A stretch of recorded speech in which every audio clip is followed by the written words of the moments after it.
The human senses perceive less than 7% of our world. There are things that lurk in the other 93% of our realm that we do not interact with. Or do we? All of us experience something odd at some point in our lives. Something unusual.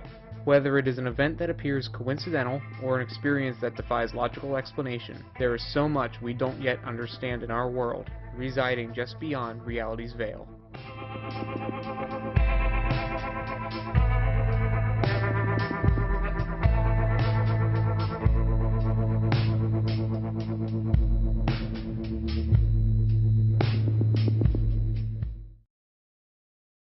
What do you do when you have an object that has its own behavior? It's as if it's haunted. My knowledge resides in the field of what makes haunted locations tick, but in such a scenario, I can point you over to my friends at the Traveling Museum of the Paranormal and the Occult. They have made it their life's work to research haunted artifacts. They even have an idol that has his own wild and social personality. He goes by the name Billy. If this sounds like something you'd like to learn more about, you can find some information about them at findingphantoms.com/community and click the Traveling Museum of the Paranormal and the Occult button. The article has their websites embedded so you can check out all of their work. Do you want to be a part of the experience? You can also join a recently founded membership program for the museum. They have various tiers of memberships, each level with its own special perks. I highly recommend at least going for the Magic of the Month Club membership.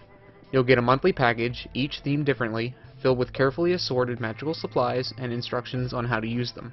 I absolutely love when I come home and find that package waiting for me in the mail. It's always a nice treat, and since the magical world is new to me, I get to learn something new each month. It's worth every penny, trust me. If you'd like to sign up, you can visit patreon.com/paramuseum. The link is also available on my previously mentioned article on Finding Phantoms, and I will post it in the show notes. You can remain a member for as long as you'd like. If you attend any paranormal events and you'd like to see the museum make an appearance, please recommend them to the event curator. Although they are experts when it comes to spiritually inhabited objects, you're about to hear a story when a possible entity interacts with an object instead of inhabiting it.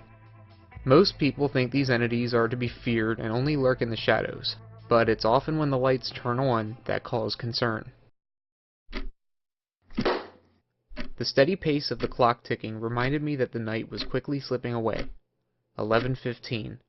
I had to get some sleep. I could continue this work in the morning. I was a junior in high school, working a part-time job on top of college-level courses.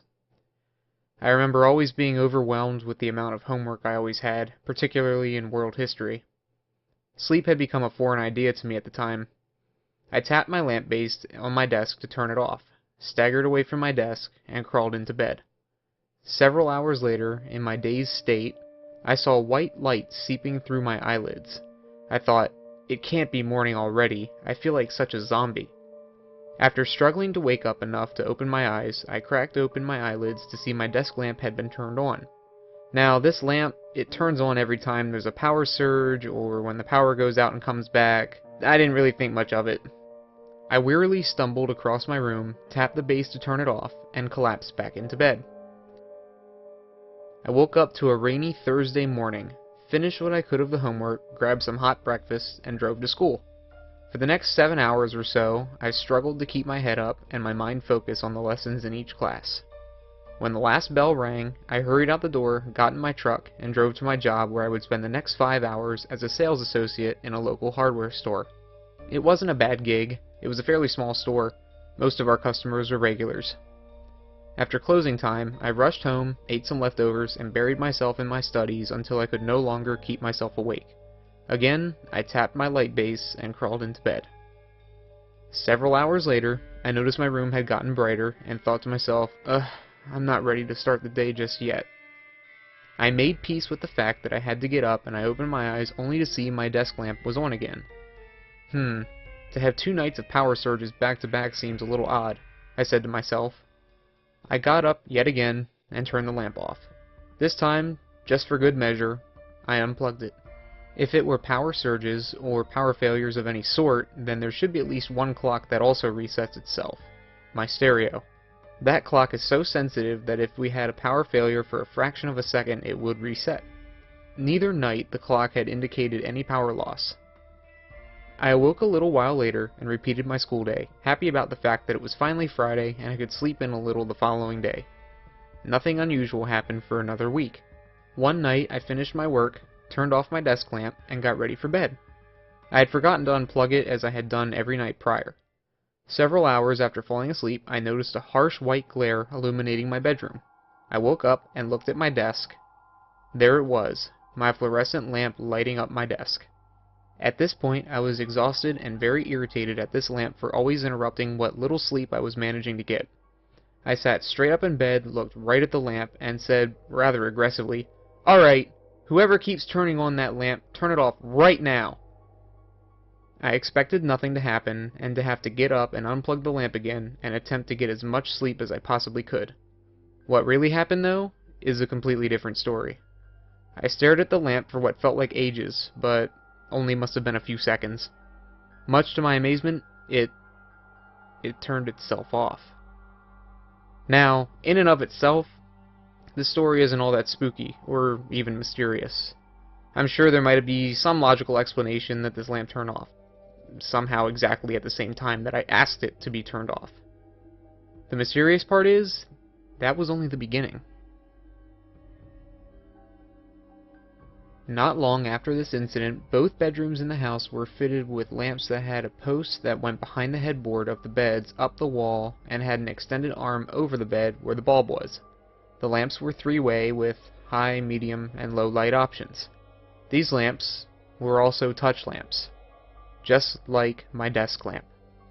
Not long after we got them, I remember my parents thinking theirs might have a problem with it as, in the middle of the night, it woke them up on the low setting. This continued for several nights.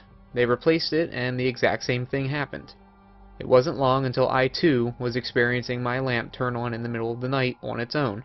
I brushed it off, thinking maybe I bumped it in my sleep or something. One night, I awoke from my slumber to a white light shining on my face. I opened my eyes slowly.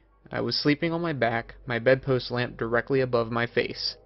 The light wasn't on. The light was, on its own accord, switching modes.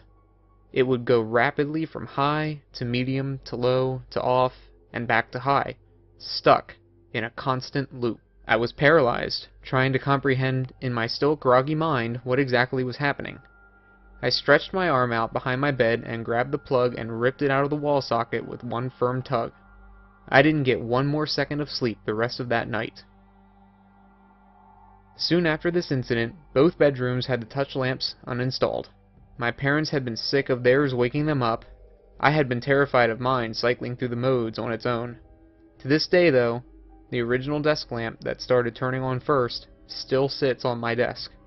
Every night that lamp is unplugged, just in case someone, or something, tries to get my attention to let me know that I'm not alone. Just in case something is watching me on the other side, just beyond reality's veil.